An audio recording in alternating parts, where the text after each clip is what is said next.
obboleettiin keenya Zaaraan dhaamsa irra deddeebitee dhaamsa rakkoo ishee irra ga'ee jiru irra deddeebitee himachaa jirti. Mee Oromoon rakkoo obboleettiin keenya Zaaraan keessa jirtu quba qabdu? Mee akkamitti ilaalaa jirtu? Ilaalcha akkamii keessa galchitanii jirtu? Irra deddeebitee dhaamsa jajjabaa dhaammataa jirti. Dhaamsa obboleettiin keenya dhaamte kana viidiyoo kana keessatti isin dhageessisa. Obsaan dhaggeeffadhaa.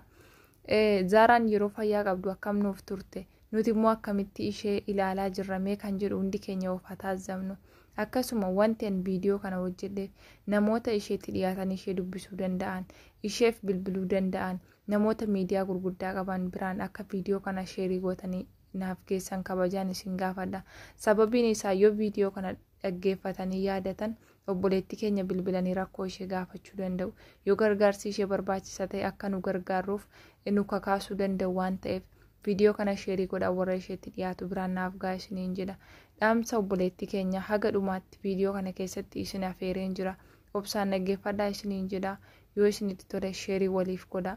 Baay'ee tokko natti dhaga'ame hamilee kiyya na cabse waan obboleettii keenya Zaaraa. Asumaan turtii gaarii. Assalaamu alaikum warahmatullahi wabarakatuh. Ashama harka fuuna jira jirtu bakka jiraattan obboleewwan kiyya. Viidiyoo kana obsaan dhaggeeffadhaa. Viidiyooleen ammaan dura hojjedhe hunda keessaa viidiyoon akka irraa miira keessa nagalche hin jiru jedheetii yaada wallaahi. Maaliif isiniin jedha? Zaaraan namni hundiyyuu ni beektani. Zaaraa jabeenya ishee fi hojiin ishee maal akka ta'e ni beektu jedheetii yaada. Mee Zaaraan irra eessa jirti? Maalirra jirti? Oromoon quba qabdu mee? Warroonni miidiyaa gurguddaa fayyadamtan, warroonni nama gargaaruu dandeessan mee mucaa kana bilbiltanii gaafachaa jirtu rakkoo Zaaraan keessa jirtu. Ani jechuudha kana dura dhugaa dubbachuuf akkamitti akkan barbaade ishee argadudha beetiin ture. Garuu har'a yeroo isheen dhaamsa akkasii kana deddeebistee irra deebiidhaan afaan isheetiin dubbattu maaltu isinitti dhaga'amame? Beekaatti wallaalaatti immoo beekaatti nakeekoo jedhani. Mee kana caalee maal eegaa jirtu Zaaraarraa? Oromoo maaliif warroonni isheetti dhiyaatan, warroonni lakkoofsa ishee qabdan bilbiltanii rakkoo Zaaraa maaliif hin barre? Maaliif callistanii teessan? Isinitti machaa jirti yookunoo? Ani dhugaa dubbachuuf nama Zaaraaf jecha viidiyoo tokko waraabe tokko illee hin argine. Hamma guyyaa har'aatti jechuudha. Dhaamsa ishee lamaan qabadhee jira. Dhaamsa isheen dubbatte jechuudha. Lamaan saayyuu isiniif isin biraan hin ga'a. Obsaan viidiyoo kana ilaalaa. Sheerii waliif godhaa. Warroonni sagalee namaa ta'uu dandeessan Zaaraaf sagalee ta'aa fi jabeenya Zaaraa ni beektu akka isheen nama jabduu taate. Dhugaa dubbachuuf ani shamarran yeroo jalqabaa miidiyaa kanarratti arge keessa Zaaraadha jechuudha. Yeroo jalqabaa kanan arge. Wanti hundaa kan murteessu immoo fayyaa qabaachuudha. Zaaraan tokkoffaa nama haala jiruuf jireenyaa keessatti jireenyi isa gufachiise amileensaa cabe bilbiltee jajjabeessuutiin ayizoo jechuutiin karaa keessoo baay'ee goboziidha. Nin beeka dhaga'eeras. Lammaffaa immoo saba isheetiif sagalee ta'uutiin Zaaraan baay'ee goboziidha. Nama rakkate gargaaruunis baay'ee goboziidha. Waa sadeen waan jajjaboo kanaan inni ishee beeka. Mee Zaaraan irra erga onlaayinii irraa badde turtee jirti. Ani garuu guyyaa takka nama Zaaraan akkam taate jedhee poostii godhes viidiyoo waraabees argeen beeku. Dhiifama naa godhaa. Warri argitanii ta'uu danda'a. Ani garuu argeen beeku akka kootti haga miidiyaa kanarra deemu.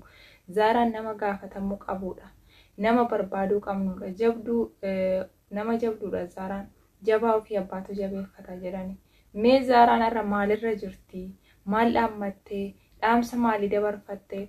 Haga namni ganaa dhukkubsadheeraa jedhee algaarra mana qorichaa taa'ee boo'utti nama hedduma Oromoon keenya. Mee Zaaraa maaliif warri itti dhiyaatan maaliif bilbiltanii hin gaafanne? Rakkoo isheen keessa jirtu maaliif hin qoranne? Maaliif hawaasaaf hin gabaafne? Isheen isinitti mataa jirti.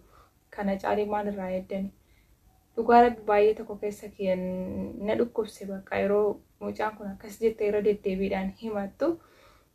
Ani garuu Oromoo barreeffama ishee kana jala deemee poostii godhee viidiyoo irratti waraabee hawaasa kakaasee rakkoo ishee gaafatee gabaase tokko illee hin argine. Laazima rakkoo ishee kottaa miidiyaa irratti haasa'an dhaggeeffannaa ajandaa godhannaa jechuu koo miti.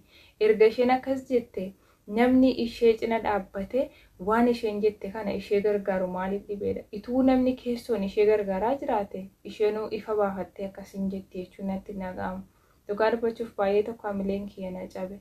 Oromoo kiyyame haga gaafa namni algaarra ciisee du'aa jira jedhee viidiyoo isheen waraabutti nama hedduu rakkoo ishee gaafadhaa warri itti dhiyaatan warri lakkoofsa ishee qabdan please viidiyoo kana sheerii godhaame warroota miidiyaa gurguddaa fayyadamanii jiru walitti dhiyaachuun waltuuti amma yeroo obboleessi keenya Asliin dhukkube jechuudha Zaaraa dura nama viidiyoo waraabeef hin argine akka kootti jechuudha isa namni Zaaraa dursitanii argitan jiraachuu dandeessu ani waan ofii kootii argeef waan natti fakkaate naasa yeroo obboleessi keenya reedii adam dhukkubee ture ifama yeroo obboleessi keenya reedii adam dhukkubee ture waggaa darbe Zaaraan hunda dursite viidiyoo waraabdeef akkasuma nama rakkate nama dhukkubsate hundayyuu gochaanis ni dhaabatti gargaarsaanis sagalee ta'uufinis baay'ee nama jabdudha Zaaraan medhaamsa isheen nuuf dhaamte kana waan isheen afaan isheetiin jette isin nageessisa wallahi baay'ee tokko amilee kiyya na tuqe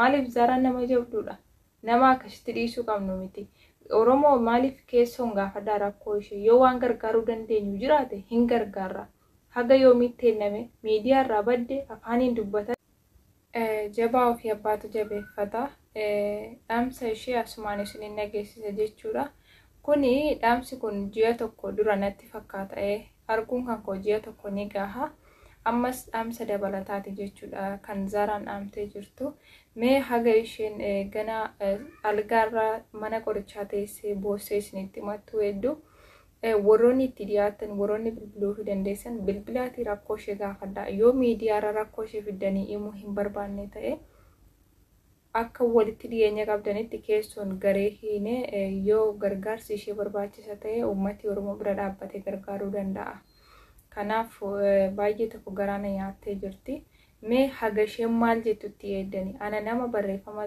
Zaaraa kana fuudhee poostii godhe sin argine nama viidiyoo isheef waraabe sin argine mee eessa jirtu yoo namni tokko rakkatee bade namni sun eessa jira jechuun isin keessan jiru tarii immoo beektanii dhiiftani erga beektanii dhiiftan ta'e isheen maaliif akkas jette poostii gooti mee uummanni Oromoo haga isheen sin dadhabaa turte haga isheen sagalee isinii ta'aa turte isin warra bira dhaabbachaa jirtu please viidiyoo kana sheerii godhaati warra isheetti dhiyaachuu danda'an warri ishee dubbisuu danda'an rakkoo ishee gaafatanii rabbi gaditti yoo waan gargaaruu dandeenyu jiraate akka gargaaruu asumaan dhaamsa koo isa guddaa dabarfachuu barbaada maal jettee turte Zaaraan ji'a tokko dura assalaamu alaykum warahmatullaahi wabarakaatu jirtu uummataa jette namoota baay'een karaa hedduun akka na soqaa jirtanii nin beekaa akkasuma chaatii naaf ergitanii ani na dhukkubee isin jala badee ji'a 4 ol ciisee jidduu keessa fayyee isiniin walitti deebi'a jedheen gammadee ture akka an jedhe osoo hin taane akka rabbiin jedhe garuu amma dhiyeenya kana natti deebi'ee baay'ee na dhukkubaa du'aayi naaf godhaa du'aayin keessan baay'ee na barbaachisaa sababa dhukkubsachuu kootii jette barreeffamni itti fufa jechuudha kun ji'a tokko dura haa ta'u Zaaraan ammas kanatti aansitee guyyaarra maal jette waa'een kiyya inni ati har'a akka salphaatti fudhattee teessu bor immoo harsa guddaa si kaffalchiisa fayyaa hin dhabinaa jette dhugaa mataa qabatteeti jechuudha kan isheen gadhiiftee jirtu wallahi miira keessa nagalchee waan kana laalu maaliif mucayyoon kun kan biyya namaa jirtudha akkuma keenya yoo sabii naman gaafanne yoo namni oromummaaf rakkoo naman gaafatin biyya ormaa keessatti namni nama cina dhaabbatu hin jiru jechuudha namni takka yoo fayyaa qabaate dalagate of yaalchisuus waan barbaade gochuus ni danda'a of jijjiiruus ni danda'a garuu kan isheen poostii goote ji'a tokkoon dura akka ji'aaf dhukkufattee ciifteedha arrammoo ji'a tokkoon erga turte arras poostii kana erga dabarsitee jirti jechuudha mee uummanni Oromoo isa jirtu nama Zaaraaf viidiyoo waraabellee hin argine nama immoo poostii godhee ishee cina dhaabbatullee hin argine awwaaltuun awwaalchan argattu jedha Oromoo yeroo mammaaqu Namni baay'ee namaaf dhimmu, namni baay'ee namaaf quuqamu, nama isaaf quuqamu argachuun isaa immoo carraadha. Kanaafuu please viidiyoo kana like share godhaati warroota Zaaraa dubbisuu danda'an biraan naaf ga'a isiniin jechuu barbaada adaraa. Zaaraan nama jabduudha. Dhugaa nama tokko miti Zaaraan baay'ee nama goboziidha. Wantoota jajjabaa waan sadiiniin ishee beeka. Jalqaba irratti dubbadheen jira viidiyoo koo keessatti. Namoonni sagalee ta'uu fi dandeessan sagalee ta'aa fi rakkoo ishee kana gaafadhaa baraa itti bilbilaa haasofsiisaa isiniin jechuu barbaada. Dhugaa baay'ee garaa na nyaatte. Keessumaa dhaamsi ishee innarraa kuni dhugaa baay'een dadhabee jira yeroo kana rafuufin ture jechuudha. Amma reefuun hojiirraa dhufa waan ta'eef yeroon taa'ee suuraa ishee kana akkatti isheen poostii gootee fi miisejii ishee kana ilaalu baay'ee tokko garaa na nyaate. Ani waa gochuuf hin danda'aaf miti. Maaliif miidiyaan kan koo guddaa miti. Namoota hedduu miti kan na daawwatu. Garuu sheerii godhaatee akka namoonni ishee beekan ishee gargaaruu danda'an akka gaafatan hin barbaada obboleewwan kiyya. Kun dhaamsa koo isa guddaadha. Like, share, subscribe